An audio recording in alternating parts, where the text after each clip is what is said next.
Hello বন্ধুরা, এই creative workbook pattern maker TI সেলিমের পক্ষ থেকে আজকে আপনাদের সামনে আমি নিয়ে এসেছি কেঁচা কাটা ছাড়া কিভাবে স্লিপ প্লাকেটের কোয়ালিটি সুন্দর করা যায় এবং ইজিতে করা যায়।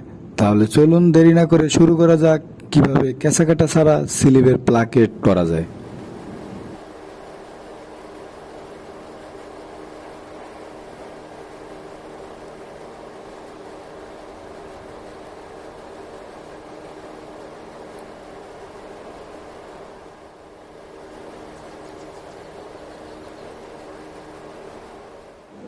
ভিডিওটি যদি ভালো লাগে চ্যানেলের সাথে থাকতে চ্যানেল সাবস্ক্রাইব করে বেল বাটন বাজিয়ে রাখুন, লাইক কমেন্ট শেয়ার করে চ্যানেলের সাথে থাকুন।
ভিডিওটি যদি ভালো লাগে চ্যানেলের সাথে থাকতে চ্যানেল সাবস্ক্রাইব করে বেল বাটন বাজিয়ে রাখুন, লাইক কমেন্ট শেয়ার করে চ্যানেলের সাথে থাকুন।